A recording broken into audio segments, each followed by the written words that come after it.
안녕하세요. 제 인생의 최고의 빌런인 전 남편에 대해서 이야기하려고 합니다.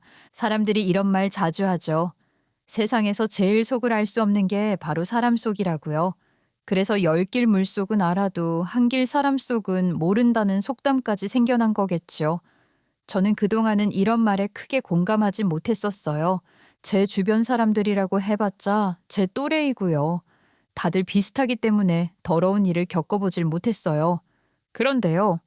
나이가 들고 사회인이 되고 나서 다양한 사람들을 만나면서 부터는 저도 조금씩 그 생각이 바뀌어 갔습니다. 그래봤자 앞에서는 친한 척, 뒤에서는 제 유혹하는 정도의 일뿐이라 믿는 도끼에 발등 찍힌 정도의 스트레스였는데요. 겉과 속이 다른 걸로는 제 남편이 최고였어요. 어떻게 가족이 이럴 수가 있는지 한번 들어보세요. 저는 서울에 살고 있는 30 후반의 여성입니다. 30 초반에 결혼을 했는데요. 그때 저는 조건이나 환경보다 사람 자체를 더 중요하게 봤어요.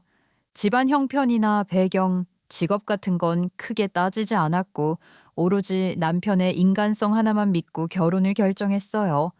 계산해보면 부족한 점도 있었겠지만 최소한 사람으로서의 기본은 지킬 거라고 그 믿음 하나면 충분하다고 생각했거든요. 저도 사실 크게 잘난 사람은 아니었어요. 그래서 더더욱 사람을 보게 됐고요. 남편도 번듯한 배경이 있는 사람은 아니었어요. 중소기업에 다니는 평범한 직장인이었고 홀어머니 밑에서 외아들로 자라며 고생도 많이 했다고 들었어요. 그런데도 구김살 없이 씩씩했고 남들과 자신을 비교하며 주눅드는 모습도 없었어요. 매사에 긍정적이었고요. 저는 그 사람을 그렇게 알고 결혼을 선택했어요. 결혼도 누가 도와준 건 아니었어요. 저희는 부모 힘에 기대지 않고 저희가 번 돈으로 시골리고 살림을 차렸어요. 그래서 더 당당하다고 생각했고 그 선택의 후회는 없을 거라고 믿었어요. 신혼집도 넉넉하진 않았어요. 20평도 안 되는 오래되고 낡은 아파트였어요. 그래도 둘이 함께 잘 살기만 하면 언젠가는 더 좋은 집으로 옮길 수 있을 거라 믿었어요. 지금은 작아도 지금을 버티면 다음이 있을 거라고 스스로를 설득하며 살기로 했어요. 주변을 보면 양가 도움받아서 좋은 집에 좋은 차까지 갖추고 여유롭게 사는 부부들도 많았어요. 그럴 때마다 부러운 마음이 전혀 없었다고 하면 거짓말이겠죠.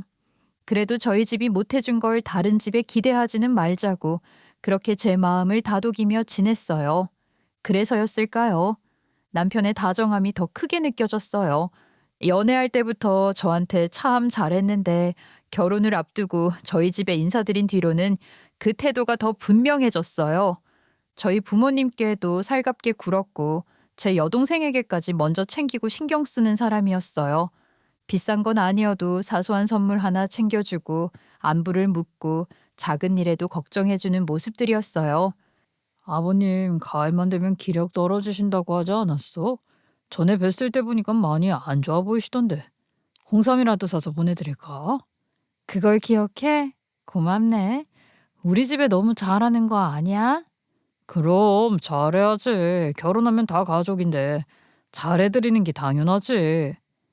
나도 어머님께 신경 많이 쓸게. 하나뿐인 아들 장가 보내고 많이 허전하실 텐데 날 하나 더 생겼다고 느끼실 만큼 잘할게. 그게 참 고맙더라고요. 그래서 저도 남편뿐 아니라 시어머님께도 더 잘하려고 노력했어요. 저희 친정은 농사를 지으세요. 결혼하고 나서부터 저희 집으로 정말 많은 걸 보내주셨어요.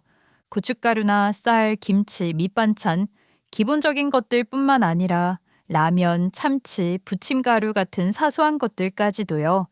집에 뭐가 떨어질까봐 늘 먼저 챙겨 보내주시는데 공산품은 저희가 살 수 있는데도 불구하고 보내주시니까 딸 입장에서는 괜히 돈 쓰는 부모님이 고마우면서도 싫더라고요. 엄마, 내가 라면 못 먹을까봐 사서 보낸 거야? 부침가루, 김, 참치 이런 건 나도 살 수 있어. 이런 건 보내지 않아도 돼. 동네에서 세일해서 넣어주려고 많이 사둔 거야. 여기 세일하면 엄청나게 싸잖아. 너네 괜히 더 비싸게 살까 봐 그러지. 엄마는 돈 쓸 데도 없고 넣어주려고 이런 거 사는 재미로 사니까 말리지 마.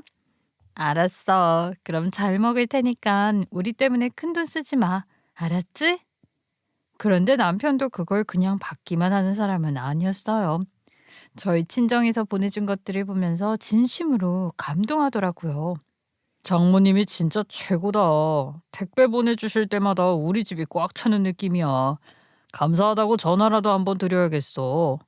당신이 전화하면 엄마가 진짜 좋아하긴 할 거야. 실제로 저희 부모님은 남편을 많이 좋아하세요. 부팀성이 좋거나 말이 많은 스타일은 아니지만 가볍지 않고 진중한 사람이라는 점, 괜히 아부하거나 수다 떨지 않는 그 태도가 더 믿음이 간다고 하셨어요.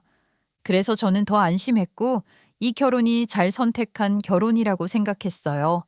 그렇게 저희는 축복받는 기분으로 신혼을 보냈고요. 얼마 지나지 않아 아이가 생겼어요. 막달이 다가오자 저도 나름대로 계획을 세우면서 출산을 기다리고 있었어요. 그 계획 중 하나가 출산 후 복직이었어요. 저는 대학 졸업하자마자 들어간 직장을 계속 다니고 있었는데요. 아이를 낳아도 다시 돌아가서 일할 생각이었어요. 그런데 결과부터 말하면 그 오래 다닌 직장을 나오게 됐어요. 아니요, 정확히 말하면 잘렸어요. 임신한 뒤에도 출산 전까지도 저는 계속 회사에 다니고 싶어서 더 열심히 일했어요. 그런데 어느 날 부장님이 저를 부르시더라고요. 이제 출산이 얼마 안 남았지? 다음 달이라고 했던가? 그런데 애 낳을 때쯤에는 그만둘 거지? 후임을 이제 구해주면 돼. 아니요, 출산휴가 쓰고 바로 복직할 생각인데요. 그래? 그런데 출산하고 회사를 계속 다니는 건 좀 무리가 될 것 같아.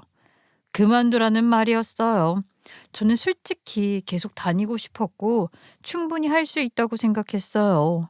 그래서 인사팀에 가서 이야기를 했어요. 그동안 퇴사한 여자 직원분들 보면요. 대부분 결혼하면서 그만두거나 막달까지 근무하다가 출산휴가 쓰고 퇴사 처리된 경우가 많았어요. 그래도 법적으로는 출산휴가를 쓰고 다시 돌아올 수 있는 거잖아요. 이건 법으로 만들어져 있는 건데요. 이런 작은 회사에서 그걸 다 지키기는 현실적으로 어려워요. 그 말을 듣는 순간 저는 이미 선택지가 없다는 걸 알았어요. 그런데 더 기가 막혔던 건요. 인사팀에서 저랑 이야기하던 그분도 여직원이었어요. 그런데도 애를 낳으면 당연히 집에서 아이 키우는 게 맞지 않느냐고 하더라고요. 그 말을 듣는데 이건 설명을 해서 해결될 문제가 아니라는 생각이 들었어요. 말이 통하지 않는 사람이었어요. 그래서 더 얘기해봐야 소용없겠다는 판단이 들었고 결국 아무 소득도 없이 그냥 돌아왔어요. 그날은 회사 문을 나서면서 마음이 많이 무거웠어요. 그 이후로 어떻게 해야 할지 며칠을 두고 곰곰이 생각했어요. 버텨야 하나 아니면 여기서 그만두는 게 맞나 계속 고민했어요. 회사에 남아서 출산하고 다시 다닌다고 해도 아이 때문에 어쩔 수 없이 자리를 비워야 하는 순간은 분명 생길 거라는 생각이 들었어요. 그럴 때마다 회사에서는 또다시 퇴사를 압박하겠다는 그림도 너무 뻔했고요. 출산 휴가를 쓰기도 전에 퇴직 이야기를 꺼내는 회사였어요. 그런 곳이 개인 사정을 이해해 줄 거라고 기대하는 게 오히려 무리라는 생각이 들었어요. 차라리 회사가 원하는 방향대로 정리하되 그 대신 제가 받을 수 있는 조건은 최대한 맞추는 게 서로에게 덜 상처나는 선택이겠다고 판단했어요. 이런 생각들을 남편과 상의했어요. 회사에서 버텨봐야 계속 눈치만 보게 될 것 같아. 출산휴가 쓰기도 전에 그만두라는 분위기인데 애 낳고 나면 더 힘들어질 것 같아. 자기야, 내가 더 열심히 할 테니까 그런 생계 걱정은 하지 말고 아이 잘 키울 생각만 하자. 그래도 엄마인 자기가 옆에서 봐주는 게 애한테도 좋을 것 같아. 긍정적으로 생각하자. 남편이 그렇게 말해주니 그래도 마음 한켠에서 기운이 조금은 났어요. 그렇게 저는 오래 다녔던 직장 생활을 마무리했고 아이를 낳았어요. 출산 전까지는 남편 혼자 벌어서 생활해야 한다는 생각에 걱정이 참 많았어요. 그런데 막상 신생아 얼굴을 보는 순간 그런 걱정은 하나도 떠오르지 않았어요. 그냥 행복하다는 감정밖에 없었어요. 남편도 말했어요. 지금은 조금 빠듯할 수 있어도 처자식 먹여 살릴 정도는 충분히 벌 수 있으니까 괜한 걱정 말고 몸조리 잘하고 아이 건강하게 키우자고요. 그 말을 듣고 나니 저도 마음속에서 걱정을 내려놓게 됐어요. 그런데 저희 부모님이 저희를 걱정하신 건지 그냥 챙겨주고 싶은 마음이 크셨던 건지 병원비며 조리원비까지 전부 대주셨어요. 아이 분유부터 저희가 먹을 것까지 이것저것 계속 보내주셔서 마트에 갈 일도 거의 없었고요. 초산이다 보니 엄마한테 지인분들이 아이 옷을 많이 물려주셔서 옷 살 일도 없었어요. 돌이켜보면 참 감사한 시간이었어요. 장모님 장인어른이 너무 많이 해주시네. 솔직히 좀 죄송스럽기도 하다. 우리가 해야 하는 부분인데. 그러게 걱정되셔서 그러는 거야. 괜히 부담 갖지 말고 고맙게 받자. 그래도 마음이 좀 그래. 나중에 꼭 잘해드려야겠어. 지금은 이 마음 잊지 말고 나중에 우리가 더 잘 살면 그때 갚으면 되지. 남편도 저를 많이 위했어요. 출산 초반에는 신생아 돌보느라 정말 정신이 없었어요. 잠도 제대로 못 자고 밥 챙겨 먹을 여유도 없었거든요. 그걸 보면서 남편이 아침마다 밥을 차려놓고 출근하더라고요. 식탁 위에는 꼭 쪽지가 하나씩 있었어요. 밥 꼭 챙겨 먹으라고 아이 키울 때는 엄마가 건강해야 한다고요. 그 글을 보는 순간 제 마음을 알아주는 것 같아서 괜히 눈물이 나더라고요.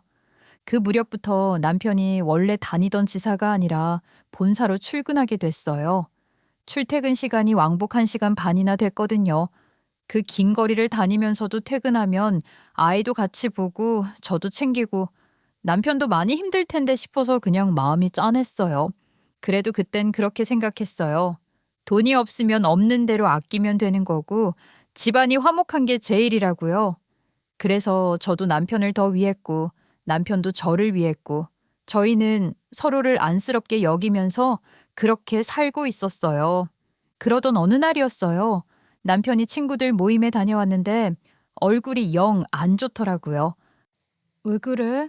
무슨 일 있었어? 표정이 왜 그래? 그게 말이야. 이런 말 어떻게 들릴지는 모르겠는데 친척이 집 사면 배 아프다는 말 있잖아. 내가 딱 그 기분이야. 내 친구 진수 알지? 돈 없어서 결혼식도 못 올렸던 애. 알지. 그때 부모님 도움도 없고 단칸방 월세부터 시작한다고 했던 거 기억나. 걔네가 벌써 집을 샀더라. 결혼한 지 5년 됐는데 애는 없긴 해도 말이야. 뭐? 진짜? 그게 어떻게 가능해? 둘 다 통장 잔고 0에서 시작했대. 1년에 1억씩 모았다고 하더라. 직장 하나로는 안 되니까 투잡 소리잡까지 하면서 쉬는 날 없이 일하고 남들 쓰는 거 거의 안 쓰고 그렇게 5년을 버틴 거야. 와, 집 산 건 부럽긴 한데 그렇게 사는 건 솔직히 난 자신 없어. 우리가 못 사는 것도 아니잖아. 나는 좀 현타 오더라. 내가 진수보다 연봉도 훨씬 높은데 말이야. 그 친구가 산 집이 누구나 알만한 브랜드 아파트였대요. 물론 대출이 껴있긴 했지만 그래도 그만큼 대출이 나올 정도의 종잣돈을 만들었다는 거잖아요. 그 얘기를 듣는데 솔직히 그 집에 산다는 건 부럽더라고요. 다만 그렇게까지 자신을 갈아 넣는 삶은 말로는 쉬워 보여도 하루하루가 고통이잖아요. 안 먹고 안 쓰고 사는 게 얼마나 힘든 일인지 저는 아니까. 그래서 속으로는 저렇게도 사는 사람들이 있구나 하고 넘기면서도 그래도 가만히 있을 수는 없겠다는 생각이 들었어요. 열심히 살면 뭐라도 되지 않을까 싶어서 아이 보면서 틈틈이 다시 일자리를 알아보고 있었어요. 그러던 때에 아이가 돌을 넘겼고 어린이집에 다니기 시작했어요. 그 즈음 남편이 은근히 말을 꺼내더라고요. 요즘 낮에는 뭐해? 예린이도 이제 어린이집 다니는데 낮 시간은 어떻게 보내? 안 그래도 회사 알아보고 있어. 이력서도 넣어봤는데 연락이 잘 안 와. 남편은 조금 답답해 보였어요. 저도 가만히 있었던 건 아니고 나름대로 노력은 했지만 상황이 생각처럼 따라주지 않은 거였잖아요. 이제 애엄마는 취업하기도 힘든가 싶어서 이런 현실이 좀 속상했지만 그렇다고 마냥 손 놓고 있을 수는 없어서 결국 아르바이트를 시작했어요. 그런데요. 아이 없는 시간에 몇 시간 일하는 정도로는 큰돈이 될 수 없었고요. 남편이 말했던 그 친구처럼 살기에는 아직 한참 멀었어요. 처음에는 저도 모르게 그 친구와 저희를 비교하면서 더 애써야 하나 싶었어요. 하지만 저희 상황에서는 그게 현실적으로 불가능하다는 걸 금방 알게 됐어요. 그래서 마음을 바꿨어요. 이런 삶도 있는 거라고 받아들이고 제 자리에서 할 수 있는 만큼 알바를 하면서 제 몫을 다하려고 했어요. 그런데 그때부터였어요. 남편이 생활비를 하나하나 따져가며 말하기 시작했어요. 아니, 샴푸 산지 얼마나 됐다고 또 사? 아직 많이 남아있던데 왜 또 샀어? 그리고 옷을 또 샀어? 옷장에 옷이 천재인데? 샴푸는 세일해서 산 거야. 그리고 내 옷은 색도 다 빠지고 낡아서 밖에 입고 나갈 수가 없어서 산 거고. 이 티셔츠, 이거 한 장에 15,000원이야. 비싼 것도 아니잖아. 그러자 남편이 깊게 한숨을 쉬더라고요. 그때 저는 그 한숨의 의미를 깊게 생각하지 않았어요. 아끼는 게 좋다는 말도 맞고, 그동안 남편은 늘 좋은 가장이 되려고 애쓰는 사람이었으니까요. 저 사람이 우리 미래를 생각해서 이렇게 예민해졌구나. 그렇게 넘겼어요. 저도 괜히 더 예민하게 받아들이지 않으려고 했고요. 문제는 시어머님이 등장하면서부터였어요. 그때부터 남편과 저 사이에 조금씩 균열이 생기기 시작했어요. 시어머님이 건강검진에서 이상 소견이 나왔고 그 이후로 병원을 여러 차례 다녀야 하는 상황이 됐거든요. 그래서 어머님이 저희 집 근처에 있는 대학병원으로 진료를 받으러 오시겠다고 하셨어요. 그런데 시골에서 서울로 올라오는 것 자체도 힘든 일인데 큰 대학병원을 시골 노인이 혼자 다닌다는 건 더 두려운 일이잖아요. 그 이야기를 남편이 꺼냈어요. 내가 일을 해서 그런데 당신이 엄마 모시고 병원에 좀 같이 다녀와 줄 수 있어? 그러게 어머님 혼자 병원 가시게 할 수는 없지. 내가 알바 하루 빼볼게. 그래서 처음에는 알바를 빼고 같이 다녀왔어요. 그런데 검사 결과가 좋지 않아서 한 번으로 끝날 일이 아니더라고요. 두 번, 세 번 계속 병원에 오셔야 했어요. 어느 날 또 병원 날짜가 잡혔다면서 남편이 말을 하더라고요. 여보, 이번 주 목요일에 엄마가 또 병원 가야 한대. 그리고 다음 주에도 두 번 더 오라고 했다더라. 그러니까 이번에도 당신이 좀 다녀와 줄 수 있을까? 그런데 저도 일을 하는 사람이잖아요. 알바이긴 해도 약속된 시간이 있는 일이었고 처음이야 사정을 말하고 빠질 수 있었지만 연속으로 빠지는 건 쉽지 않았어요. 여보, 나 알바하잖아. 처음엔 양해 구하고 빠진 거지만 두 번, 세 번은 좀 힘들 것 같아. 당신이 월차 쓰면 안 돼? 그럼 이참에 알바 그만두는 건 어때? 엄마가 더 중요하지. 알바야 다시 구할 수도 있는 거고. 우리 회사 월차 못 쓰는 거 알잖아. 듣고 보니 남편 말이 아주 틀린 말은 아니더라고요. 결국 저는 알바를 그만두고 어머님 검진 받는 날마다 병원에 함께 다니게 됐어요. 어머님은 말수가 많은 분도 아니고 그렇다고 다정한 스타일도 아니었어요.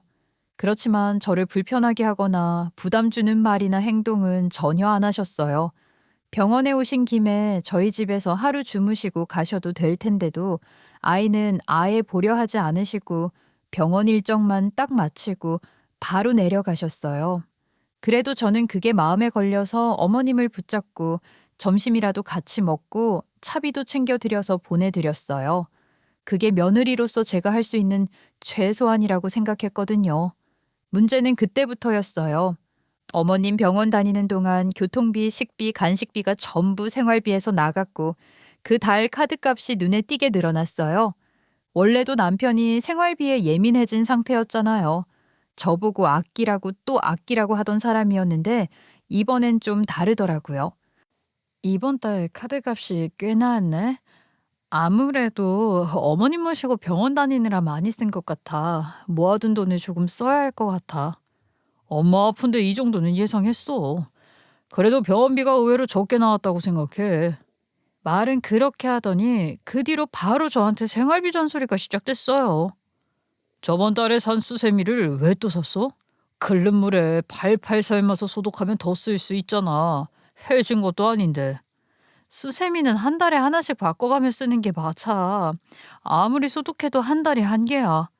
그래도 아낄 수 있는 건 아끼자. 왜 쓸데없는데 돈을 써? 수세미 하나에 1,000원이었어요. 문제는 그게 아니었죠.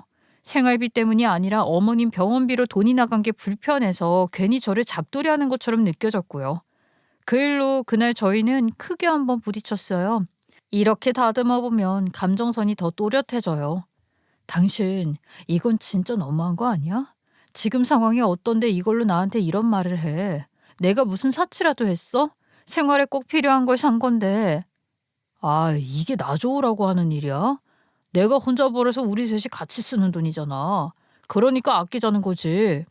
내가 비싼 거 샀으면 나도 말 안 해. 나 좋자고 가방이나 화장품 사서 이러는 거면 나도 할 말 없어. 그런데 설거지할 때 쓰는 수세미야. 가족 건강 생각해서 불결해진 거 버리고 1,000원짜리 수세미 하나 산 게 그렇게 잘못된 거야? 그걸로 내가 이렇게까지 구박받아야 해? 아낄 수 있는 건 아껴야지. 이런 작은 것부터 안 줄이면 나중에 더 큰 데서 구멍 난다니까. 지금은 내가 혼자 벌고 있고 아이도 있고 앞으로 돈 들어갈 데가 얼마나 많은데? 그러니까 쓸데없는데 돈 세는 거 하나하나 막자는 거야.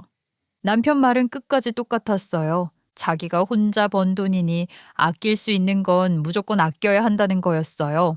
마치 제가 엉뚱한데 돈을 쓴 사람처럼요. 그 순간 별것 아닌 일로 이렇게까지 설명하고 방어해야 하는 상황이 갑자기 지긋지긋해졌어요. 그 일을 겪고 나니 가만히 있을 수가 없었어요. 이렇게 계속 생활비를 두고 눈치 보며 사는 건 아니라는 생각이 들더라고요. 그래서 다시 직업을 가져야겠다고 마음먹었어요. 문제는 뭘 할 수 있느냐였어요. 아이가 있는 상황에서 출퇴근 시간이 딱 정해진 일을 하기는 쉽지 않았고, 갑자기 아이가 아프거나 어린이집에서 연락이 오면 바로 움직일 수 있어야 했거든요. 그래서 시간을 고정적으로 써야 하는 일보다는 제 상황에 맞게 유동적으로 조절할 수 있는 일을 찾기 시작했어요. 집에서 할 수 있는 일은 없는지, 시간을 쪼개서 할 수 있는 일은 무엇인지 하나하나 알아봤어요. 돈의 크기보다도 최소한 제 몫은 제가 벌고 싶다는 마음이 더 컸어요. 생활비 하나, 수세미 하나로 이렇게까지 설명하지 않아도 되는 사람이 되고 싶었거든요. 그런데 그 시기쯤 정말 여러 일이 한꺼번에 일어났어요. 마침 저희 친정에는 반가운 소식이 하나 생겼고요. 사실 저희 부모님은 원래 농사를 지으시던 분들은 아니에요. 아빠가 퇴직하신 뒤에 지방으로 내려가서 농사를 시작하신 거였어요. 큰 욕심 없이 조그마한 땅 하나 사서 한 해에 엄마 아빠 드실 것, 저랑 동생 나눠줄 것 정도만 키우는 말 그대로 자급자족의 삶을 원하셔서 선택하신 일이었거든요. 그런데 그 땅에 일이 생겼어요. 하루는 아빠가 유난히 흥분한 목소리로 전화를 하셨어요. 우리 딸 아빠 부자 될 것 같아. 하하, 일이 이렇게 풀리네. 역시 하늘은 있나 봐. 왜? 무슨 일인데? 아빠 복권이라도 당첨됐어? 아빠가 농사 짓는 땅 있잖아. 그걸 팔라는 사람이 왔어. 일대를 싹 밀고 타운하우스를 짓겠대. 아빠가 그 땅 살 때는 정말 싸게 샀는데 언제 이렇게 비싸졌는지 모르겠어. 살 때보다 몇 배는 올랐더라. 와, 진짜야? 아빠 축하해. 그럼 이제 농사 안 짓는 거야? 아니지. 그럼 아빠가 심심해서 못 살아. 그 땅 팔고 근처에 땅 하나 더 살 거야. 그래도 남는 장사야. 전화기 너머로도 아빠가 얼마나 기분 좋아하시는지 느껴졌어요. 오랜만에 들은 정말 들뜬 목소리였어요. 저도 충분히 축하해 드렸는데요. 그날 저녁 남편이랑 맥주 한 캔씩 마시면서 이 따끈따끈한 소식을 전했어요. 아빠 목소리가 얼마나 들떠 있었는지, 땅값이 얼마나 올랐는지까지 이야기했죠. 그런데 남편이 듣고 있다가 씩 웃으면서 농담처럼 말을 하더라고요. 그럼 아버님이 우리 돈 부족하면 좀 보태주시려나? 순간 웃어 넘길 말처럼 들리긴 했어요. 우리 아빠 성격에 아마 말이라도 예쁘게 하면 주실걸? 남편도 기분 좋아했고요. 기대도 하는 눈치였는데요. 성격상 아빠한테 돈 좀 보태달라고 말할 사람은 아니라서 저도 농담으로만 들었습니다. 얼마 지나지 않아 아빠가 그 땅을 매매하는 일은 정말 순식간에 끝났어요. 계약부터 정리까지 생각보다 빠르게 진행됐고 그 뒤로 아빠가 저희 집에 처음 오셨어요. 도착하시자마자 차에서 꺼낼 게 많다면서 집에 있는 수레를 좀 가져오라고 하시더라고요. 그래서 제가 주차장으로 내려갔는데 그때 알았어요. 아빠가 차를 바꾸셨다는 걸요. 그것도 제네시스로요. 어? 아빠 차 바꿨네? 이야, 새 차 좋다. 새 차 나오면 오래 기다려야 한다던데 오래 안 기다렸나 봐. 새 차 같은 중고로 바로 샀지. 그걸 언제 기다려? 그래, 그전 차를 15년이나 탔잖아. 키로수도 20만은 넘어서 덜덜거렸어. 탈 때마다 사고 날까 봐 걱정됐는데 돈 생긴 김에 차부터 질렀지. 어때, 멋지지? 내 속이 다 시원해. 아빠, 진작에 좀 사지. 능력이 안 되는 것도 아니면서. 농부가 좋은 차가 뭐 필요해. 안 사려고 했는데 엄마가 하도 사라 해서 산 거야. 평생에 이 제네시스 한번 타보고 죽고 싶다고 성하라 하셔서 말이야. 너도 한번 태워줄까? 그 옆에서 남편도 흐뭇하게 웃으며 지켜보고 있었습니다. 그 차 안에는 저희에게 주려고 가져오신 것들이 한가득이었어요. 김치에 간장게장, 고기며 각종 생필품이랑 가공식품까지 진짜로 한 트렁크를 꽉 채워 오셨더라고요. 수레에 실어서 겨우겨우 집까지 다 옮겼어요.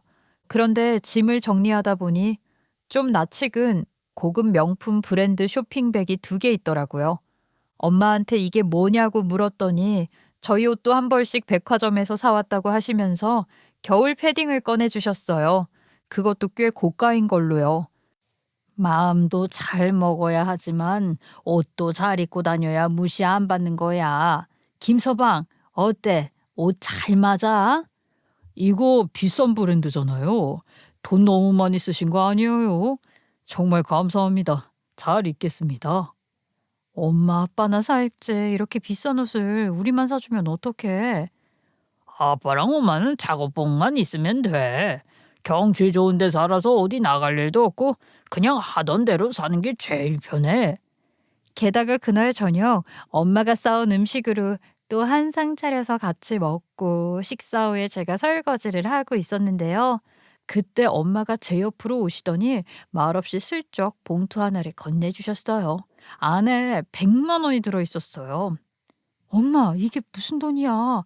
자꾸 이렇게 주지 마. 엄마 써. 우리 큰돈 필요 없어. 여자는 그래도 뒷배가 좀 있어야 마음이 덜 조급한 거야. 내가 드려야 하는데 나는 맨날 받기만 하고 엄마한테 해준 게 없어서 미안해. 네가 이렇게 잘 살고 있는 것만으로도 할 일 다 하고 있는 거야. 너 보살피는 게 내 행복이야. 그냥 잘 살기만 하면 돼. 엄마가 딸한테 주지 누구한테 주겠니? 그 말을 듣는데 괜히 손에 물 묻은 채로 한동안 가만히 서 있었어요. 친정에서는 이렇게 넘치도록 보살펴 주시던 그 무렵이었어요. 제 마음이 잠시나마 편해졌다고 느낀 것도 그때쯤이었고요. 그런데 그 평온이 오래 가지는 않더라고요. 그러다 시어머님이 수술을 해야 할 때가 왔어요. 수술 얘기가 나오자 병원비 문제가 바로 현실로 다가왔어요. 어머님은 보험이 없으셔서 수술비와 입원비를 전부 저희가 부담해야 했고 남편은 그동안 모아둔 돈을 쓰기로 했어요. 마음이 가볍지는 않았지만 그 돈은 이런 때 쓰라고 모아둔 거라고 스스로를 설득했어요. 다행히 수술은 무사히 끝났고 어머님은 병실로 옮겨지셨어요. 그날은 그저 큰 고비를 넘겼다는 사실만으로도 숨을 돌릴 수 있었어요. 그런데 이튿날 제가 친정에 소식을 전하자 부모님이 사돈인데 어떻게 안아보냐며 먼 길을 한 걸음에 올라오셨어요. 그리고 병실에서 병원비에 보태 쓰라며 봉투를 건네주셨는데 안에는 1,000만 원이 들어있었어요. 그걸 받는 순간 말없이 눈물만 나더라고요. 그로부터 얼마 후 어머님이 퇴원을 하셨고요. 재활병원에서 재활치료까지 하고 집으로 내려가셨어요. 그리고 2달 후 이번엔 동생 쪽에서 좋은 소식이 들려왔어요. 동생이 아빠한테 사업 자금을 받아 시작한 일이 생각보다 잘 풀리고 있다는 거였어요. 마침 엄마 칠순도 다가오고 있었는데요. 어느 날 동생이 저한테 전화를 해서 엄마가 예전부터 노래를 하시던 몰디브로 여행을 보내드릴 거라고 하더라고요. 그 얘기를 집에서 무심코 꺼냈더니 남편이 갑자기 묻더라고요. 몰디브? 거기 엄청 멀지 않아? 그런데 거기 가는데 얼마야? 인당 500 정도는 든대. 두 분 보내드린다고 예산을 1,000만 원쯤 잡았더라. 하긴 처제는 이제 돈도 잘 버니까 그 정도는 해줄만 하지. 며칠 뒤 엄마 칠순이 정말 코앞으로 다가왔고요. 저는 자연스럽게 남편에게 말을 꺼냈어요. 엄마 칠순이니까 용돈이랑 선물 좀 준비하자. 그럼 당연하지. 내가 알아서 한번 계획해 볼게. 얼마를 해야 하나? 그러면서 혼잣말처럼 중얼거리더라고요. 그때는 그냥 말 그대로 준비하려는 줄만 알았어요. 저는 그래도 형편껏 예의는 지켜야 한다고 생각했어요. 그래서 용돈은 100만 원 정도, 거기에 엄마 아빠가 평소에 갖고 싶어 하시던 선물 하나씩을 준비하려고 했죠. 그 정도면 저희 형편에서 할 수 있는 최선이라고 생각했거든요. 엄마 칠수는 크게 잔치를 하지는 않고 가족끼리 조용히 식사 자리를 가졌어요. 그런데 그 자리에서 남편이 유명한 옷 브랜드 쇼핑백을 저희 부모님께 건네더라고요. 여행 가신다고 들었어요. 가서 입으시라고 커플로 샀어요. 어머님이 그러셨잖아요. 잘 입고 다니는 것도 중요하다고요. 맞아, 맞아. 나를 가꾸는 것도 얼마나 중요한 일인데. 엄마는 웃으면서 쇼핑백을 열어보셨고, 솔직히 옷은 꽤 잘 골라왔더라고요. 티셔츠만 있는 게 아니라 엄마가 여행 가서 입을 원피스에 아빠 하와이안 셔츠랑 바지, 밀짚 모자까지 풀세트였어요. 엄마 아빠도 한바구음을 지으면서 잘 입겠다고 하셨어요. 그 모습 보면서 저도 마음이 조금 풀렸고요. 그런데 문제는 그 다음이었어요. 엄마 생신 2주 뒤가 시어머님 생신이었거든요. 환갑이나 칠순 같은 특별한 생일은 아니었어요. 어머님 생신 때는 어떻게 할 거야? 그때 그 갈비집 가서 밥 먹을까?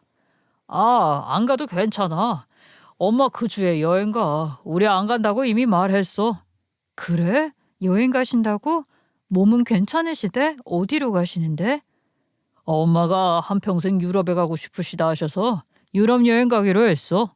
시어머님이 수술하고 큰 고비를 한번 넘긴 뒤로 삶의 태도가 달라졌다고 하더라고요. 이것저것 다 해보고 싶어졌다면서 마침 친구가 패키지로 유럽 여행을 간다길래 같이 보내드린 거래요. 그러면서 남편은 유럽이 비싸다며 투덜투덜했어요. 뭐 유럽? 얼마나 들였는데? 그만한 돈이 있었어? 그러자 남편 얼굴이 확 굳더니 툭 내뱉듯이 말하더라고요. 돈 버는 사람은 나잖아. 내가 알아서 해. 그 말도 충격이었는데 그날 마침 동생한테 전화가 왔어요. 아무리 저라도 없는 형편에 시어머님 유럽 여행 보내드린다는 말이 짜증나더라고요. 저한테는 1,000원짜리 뭐 하나라도 허투루 사면 지랄지랄을 하던 남편이었으니까요. 그래서 이 얘기를 하니까 동생이 그러더라고요. 근데 형부 좀 깬다. 엄마한테는 용돈 한 푼도 없었으면서 자기 엄마는 유럽 여행 보내드리는 거야? 아니야. 엄마 생신 때 우리가 용돈 드렸어. 남편이 분명히 용돈도 드린다고 했었는데. 아니래. 엄마가 언니한테 말하지 말라고 했는데 혹시 봉투라도 들어있을까 봐 쇼핑백 안을 몇 번이나 뒤져봤대. 옷만 있었대. 그 얘기를 듣고 바로 남편한테 물어봤어요. 그랬더니 용돈 안 드린 건 맞다고 하더라고요. 저가 잘 사는데 우리 같은 푼돈이 뭐가 필요해? 오히려 우리가 더 필요하지. 그럼 어머님 유럽 여행 보내드린 건 뭐야? 우리 엄마한테는 옷만 주고 어머님은 왜 여행을 보내주는 건데? 그건 우리 엄마는 돈도 없고 가진 게 아들밖에 없잖아. 그 정도는 해드려야 하는 거 아니야? 애 크면 돈 더 많이 들 텐데 그때는 해주고 싶어도 못해. 그러니까 지금 보내드리는 게 맞는 거야. 엄마 칠순 때는 이렇게 못 해줄 것 같아서 이걸로 퉁치자고도 했어. 그러니까 그 여행 경비가 얼만데? 우리 엄마 아빠한테 사준 옷 가격보단 더 할 거 아니야. 맞아. 1,000만 원 들었어. 장모님 장인어른만 해외여행 가면 우리 엄마가 좋겠냐? 아들 노릇한 거야. 사람 말이라는 게 생각이라는 게요.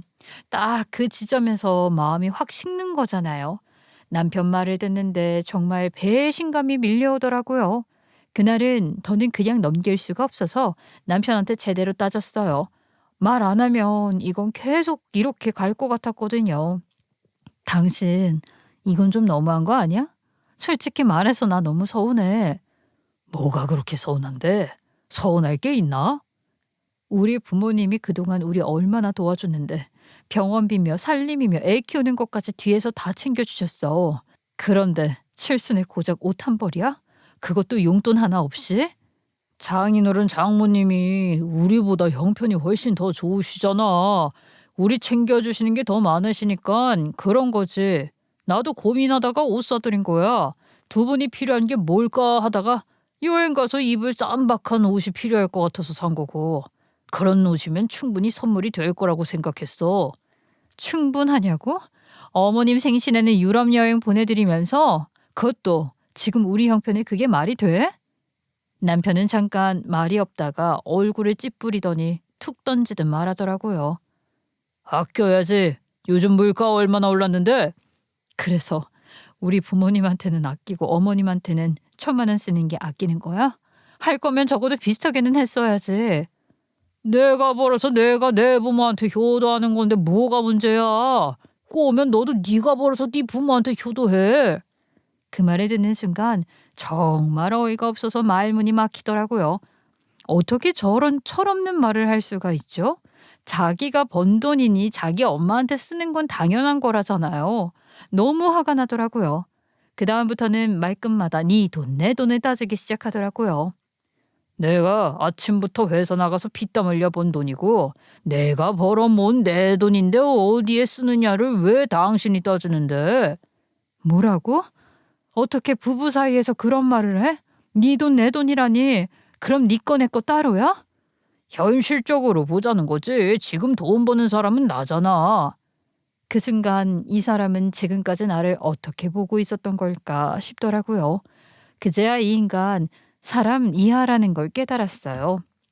내가 시간이 남아돌아서 집안일하고 애 케어 다 한 줄 알아? 하루 종일 애 보면서 밥 해 먹이고 치우고 병원 데리고 다니고 그게 공짜 노동이야? 그랬더니 남편이 비웃듯이 말하더군요. 내가 애 안 봤냐? 나도 퇴근하면 애 보잖아. 나 정도면 애 많이 보는 거야. 속에서 뭔가가 확 올라오더라고요. 그래, 끝까지 가보자는 거지. 어디 한번 해보자는 생각이 들더라고요. 당신 진짜 수준 이하다. 그런 말이 나오니? 진짜 막장을 찍어보자는 거야? 그런데 남편은 거기서 멈추지 않았어요. 저를 내려다보듯 아예 무시하는 말투로 이렇게 말했어요. 그래, 어디 한번 해봐. 직업도 없는 네가 뭘 할 수 있는데. 나 없으면 밥도 못 먹는 게 어디서 큰 소리야? 젠순의 와이프는 쓰리자까지 하면서 월 600씩 벌었다더라. 당신은 그렇게 못하잖아. 집에서 놀고 먹으면서 내 덕에 효도하려고? 그건 안 되지. 이건요, 잘못 생각하고 있는 게 아니라 사상이 다른 거라는 생각이 들더라고요. 아무리 제가 입 아프게 설명해도 받아들여지지 않는 그런 거더라고요. 게다가 저라는 사람을 통째로 부정하는 말처럼 들렸고요. 이 결혼이 더 이상 회복할 수 없겠다는 생각이 들기 시작했어요. 그때는 더 말해봐야 소용없겠다는 생각이 들어서 입을 다물었어요. 그냥 안방으로 들어갔고요. 원래는 아이랑 셋이 같이 자던 집이었는데 남편이 자기 이불이랑 베개를 들고 조용히 작은 방으로 가더라고요. 그렇게 그날 처음으로 각방을 썼어요. 그리고 밤에 곰곰이 생각해 봤는데요.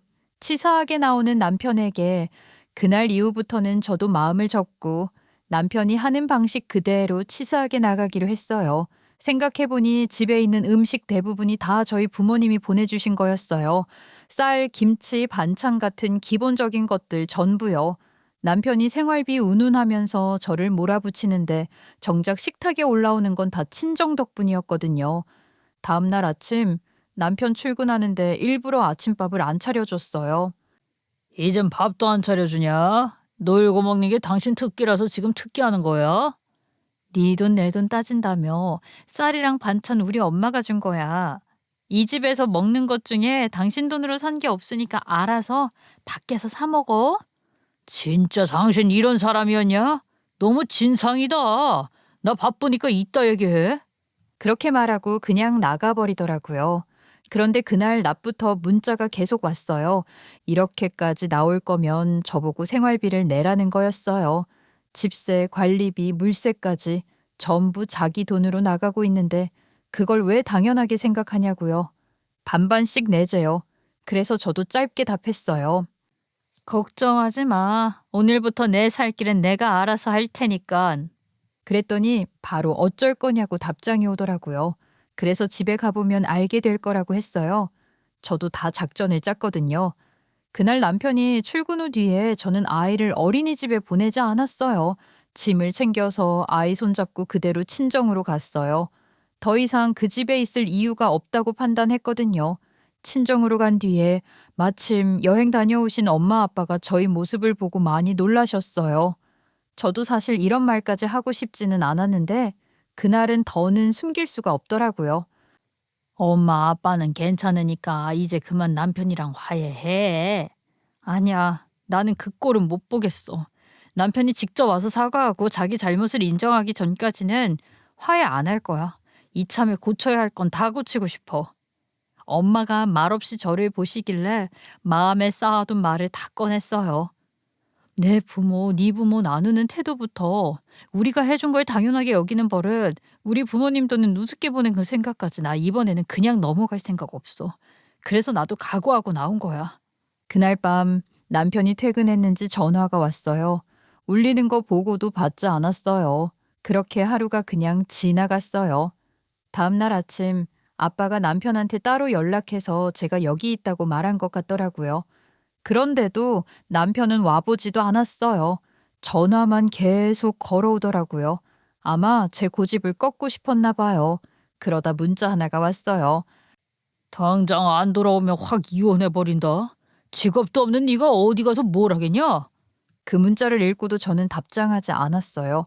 어떻게 사람을 이렇게 무시를 하나요? 문자가 올 때마다 너무 기분이 상해서 욕이 나오더라고요. 그러더니 다음 날이었어요. 남편한테서 전화가 왔는데 이혼 서류를 가져왔다면서 지금 친정 앞이라고 나와보라는 거였어요. 안 나가면 서류 들고 집 안으로 들어올 것 같은 분위기라서 더 일 키우기 싫어서 제가 나갔어요. 미안하다는 말은 한마디도 없었어요. 대신 손에 들고 온 건 이혼 서류랑 재산 분할 합의서였어요. 받아서 쓱 훑어보는데 진짜 어이가 없더라고요. 자기가 산 것들은 아주 깨알같이 하나도 빠짐없이 적어놨더라고요. 가전, 가구, 심지어 소소한 것까지요. 와, 진짜 잘 정리해왔네. 계산만 잘하는 줄 알았더니 기억력도 이렇게 좋았어? 이걸 다 어떻게 안 잊고 기억했어? 이제 네 거 내 거 정확하게 따져야지. 그 말 듣는데 더 화가 나기보다는 오히려 마음이 차갑게 식더라고요. 잘했어. 곧 거지 될 텐데 아껴야지. 대신 아이는 내가 키울게. 그 문구 넣어주면 사인해 줄게. 제가 그렇게 말하니까 남편 얼굴이 순간 굳더라고요. 눈이 흔들리는 게 보였어요. 제가 진짜로 사인할 줄은 몰랐던 거죠. 나 없으면 뭐 먹고 살려고? 내가 먹고 살 걱정을 왜 당신이 해? 나는 잘난 부모님도 있고 잘난 동생도 있고 내가 벌어먹고 살 직업도 있어. 내 걱정은 하지 말고 당신 살 길이나 걱정해. 무슨 직업이 있는데? 그동안 왜 말 안 했어? 알게 뭐야. 이제 와서 그게 무슨 상관이야? 사인도 해줬으니까 얼른 가. 그날 저는 제 이야기를 자세히 설명해 줄 생각이 전혀 없었어요. 이미 끝난 사람한테 제 앞날을 구구절절 말해줄 이유는 없으니까요. 이혼 절차가 다 끝나고 나서요. 그로부터 2달 정도 지났나. 한 달에 한 번 아이 보여주는 날이 있었어요. 그날 제가 BMW를 타고 나갔어요. 그 차에서 아이랑 제가 내리니까 전 남편이 제 차를 힐끗 보더라고요. 이것도 아버님 차야? 빌부는 게 취미라더니 이제는 아버님 차도 막 타고 다녀? 아니, 이 차는 내 건데? 내가 벌어서 산 내 차야. 아빠 차는 제네시스잖아. 뭔 돈으로 샀는데? 당신 전에도 일한다고는 했잖아. 근데 도대체 무슨 일을 하는데? 설마 이상한 일하는 건 아니지? 순간 어이가 없어서 웃음이 나왔어요. 참, 모눈에는 뭐만 보인다고 하더니 나 인플루언서야. 사실 시작은 별거 아니었어요. 예전에 전 남편이 시어머님 병원 같이 가달라고 해서 알바를 그만뒀잖아요. 그때도 가만히 있을 수는 없어서 그 이후부터 인스타에 생활용품을 하나둘 올리기 시작했어요. 아이 키우면서 쓰던 것들, 제가 직접 써보고 잘 아는 것들이었어요. 솔직히 제가 제일 잘 알고 할 수 있는 게 그거밖에 없더라고요. 그런데요, 그게 생각보다 반응이 좋았고요. 이혼하고 나서부터는 점점 협찬이 들어오고 광고가 붙기 시작했어요. 그렇게 돈이 되기 시작했어요. 전 남편이 생각하는 것보다 훨씬요. 그런데 거기서 끝이 아니었어요. 정말 말 그대로 기적 같은 일이 하나 더 있었거든요. 저희 신혼집이 전세였잖아요. 저는 아주 오래전부터 청약을 넣어두고 있었고 그 기간 내내 무주택이었어요. 어느 날 우연히 신축 아파트 추첨 공고를 보고 별 기대 없이 전 남편이랑 사이가 한창 안 좋을 때였는데 그냥 넣어봤어요. 그런데 그게 된 거예요. 이 얘기까지 하니까 전 남편 얼굴이 완전히 굳더라고요. 뭐라고? 신축 아파트 청약? 그 어려운 추첨에 당첨됐다고? 그걸, 그걸 왜 지금 말해? 그러니까 내가 우습게 보지 말라고 했잖아. 너 그깟 푼돈 벌면서 네 부모 내 부모 나누다가 결국 이혼까지 했는데 내가 왜 그걸 미리 말해? 그때 전 남편 표정이 정말 볼만했는데 얼마나 후회스러울까요? 자기가 깔보고 무시했던 사람이 사실은 자기가 원하는 삶을 살고 있는 걸요. 그 뒤로 전 남편한테서 전화가 자꾸 왔어요. 처음엔 안 받았는데 몇 번이고 계속 울리니까 어느 순간 받아버렸어요. 여보, 아니, 이름 불러도 되지? 나 요즘 너무 힘들어. 진짜 너무 버거워. 너무 힘들어. 그 목소리가 예전이랑 다르더라고요. 자신감도 없고 힘도 빠져 있었어요. 너 지금 뭐라는 거야? 잊었어? 우리 이혼한 사이야. 이런 말할 사이 아니니까 하지 마. 전 남편은 잠시 말이 없더니 한숨부터 쉬었어요. 그래도 애 엄마잖아. 내가 애 아빠고. 예정을 생각해서 얘기는 해줄 수 있지 않아? 내가 이렇게까지 무너질 줄은 몰랐어. 그 말을 듣는데 웃음도 안 나오더라고요. 그때 전 남편이 당시 자신의 상황을 하나하나씩 말을 했는데요. 전 남편은 이혼하고 나서 서서히 무너지고 있었어요. 회사에서는 성과 압박이 더 심해졌대요. 그런데 예전에는 집에 오면 밥도 차려져 있고 아이도 보고 숨 돌릴 틈이라도 있었는데 이제는 퇴근해도 집에 혼자니까 더 버겁다고 하더라고요. 무엇보다 자기가 혼자 벌어서 혼자 쓰겠다고 큰 소리 치던 그 생활이 생각보다 훨씬 빠듯했나 봐요. 예전 시어머님 병원비며 생활비며 예전엔 제가 같이 조율하고 버텨주던 것들을 이제는 혼자 감당해야 하니까요. 그땐 몰랐어. 내가 다 할 수 있을 줄 알았어. 우리 이런 얘기하면서 친구처럼 지내면 안 될까? 그때는 내가 다 해주고 있었으니까 그게 별일 아닌 것처럼 느꼈겠지. 그런데 뭐 이제 와서 어쩌자고? 나는 그때 상처가 아직도 남아서 당신 꼴도 보기 싫어. 법적으로 아이 보여줘야 하니까 보여주려고 만나는 거지. 그거 아니면 난 당신 안 보고 살아도 상관없는데 뭘 친구처럼 지내? 어이없어. 제가 사라지고 나서야 자기가 얼마나 많은 걸 당연하게 누리고 살았는지 이제야 알게 된 거겠지요. 그대로 전화를 끊었지만요. 그런 전화는 그 뒤로도 몇 번 더 왔어요. 힘들다고, 외롭다고, 가끔은 그냥 목소리라도 듣고 싶다고요. 그럴 때마다 말없이 받고 끊었습니다. 그러다 보니 가끔 아이 면접 교섭 날에 얼굴을 마주치게 되잖아요. 그때마다 전 남편은 아이보다 제 차부터 보고, 제 옷차림을 보고, 제 얼굴 표정까지 계속 훔쳐보더라고요. 어느 정도로 잘 살고 있는지 염탐하는 사람처럼요. 가방 또 새로 샀어? 옷도 좋은 거 입었네. 요즘 잘 지내는 것 같아서 보기 좋아 보여. 나 신경 쓰지 말고 아이 얘기 아니면 다른 말은 꺼내지 마. 그랬더니 아이 손을 잡고 있다가 갑자기 엉뚱한 말을 꺼내더라고요. 우리 진짜 다시 생각해보면 안 될까? 순간 귀를 의심했어요. 너무 어이가 없어서요. 뭐? 뭘 다시 생각해봐. 진짜 어이없다. 저기요. 이혼 서류 가져온 건 당신이야. 그때는 내가 너무 예민했어. 지금 와서 보니까 네가 옆에 있었을 때가 훨씬 나았던 것 같아. 그 말 듣는 순간 그동안 쌓였던 게 한꺼번에 터지더라고요. 지금 당신이 나한테 다시 합치자고 말할 자격이 있다고 생각해? 네 돈 내 돈 따지면서 나 무시하고 우리 부모 우습게 보고 이혼 서류 들고 친정까지 찾아온 사람이? 너무 열받고 도대체 저를 뭘로 보길래 재결합 얘기를 꺼내는지 진짜 기가 찼어요. 너무 열받으니까 눈물부터 나오더라고요. 그때 내가 뭘 했어? 너 나 없으면 아무것도 못할 거라고 했지? 근데 봐라, 나는 잘 살고 있잖아.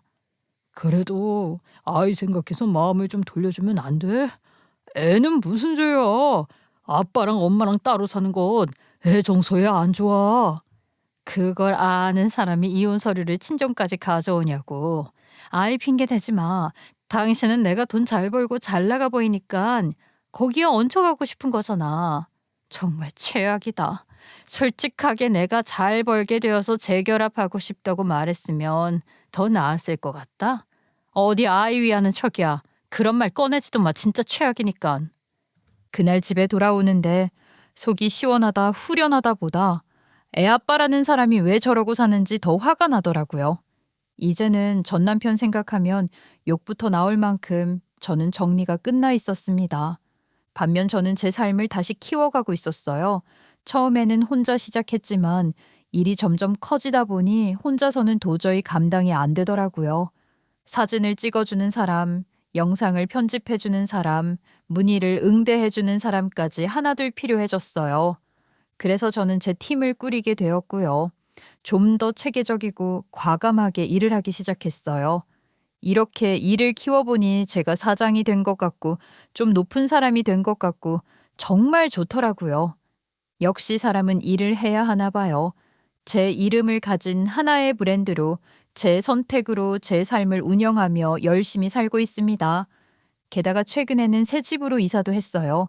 아이는 단지한 어린이집에 다니고 있고요. 집안은 깔끔하고 제 공간도 분리돼 있어서 아이를 훨씬 안정적으로 키울 수 있다는 게 가장 좋더라고요. 마음이 편해지니까 일도 더 잘 손에 잡혔어요. 새 아파트로 옮기면서 새 아파트라는 아이템이 생겨서 보여줄 것도 많아졌고 그만큼 콘텐츠도 자연스럽게 늘었어요. 요즘은 정말 바쁘게 지내고 있어요. 팔로우 수도 꾸준히 늘고 있고 수익도 예전이랑은 비교가 안 될 정도로 좋아졌고요. 그렇다고 이 상태에만 안주하고 싶지는 않아요. 이걸 발판으로 더 크게 갈 수 있는 방법을 계속 고민 중이에요. 그래서 요즘은 또 다른 도약을 준비하면서 더 큰 사업 구상도 차근차근 하고 있어요. 앞으로도 잘 해낼 수 있을까요? 그리고 저희 부모님은 여전히 시골에서 농사 지으시면서 다정하게 잘 지내세요. 여유로운 주머니가 있음에도 불구하고 늘 성실하게 해 뜨면 밭에 나가고 해지면 같이 밥 먹고 쉬는 그런 하루를 보내고 계세요. 저희 아빠 엄마는 그래도 노동으로 얻은 대가가 제일 보람차다며 언제나 일을 해서 얻는 즐거움을 느끼라고 말하시는 분입니다. 그리고 주말마다 저희 집에 올라오셔서 저희 아이도 봐주시고요. 그럴 때마다 저도 자유로운 일상을 보내며 스트레스를 해소하기도 해요. 진짜 아무 문제가 없는 행복한 삶이 이어지고 있는데요. 사람의 가치는 누군가의 돈이나 상황, 역할로 정해지는 게 아니라고 생각해요. 곁에 있을 때를 당연하게 여기고 상대의 희생을 능력 없음으로 착각하면 결국 가장 소중한 걸 잃게 되더라고요. 존중 없는 관계는 오래 갈 수 없고 사람의 가능성을 알아보지 못한 쪽은 언젠가 그 대가를 치르게 되는 것 같아요. 남편은 저라는 보석을 알아보지 못한 대가로 평생 후회 속에서 살 듯해요. 제 알바는 아니지만요. 제 이야기는 여기까지예요. 들어주셔서 감사합니다.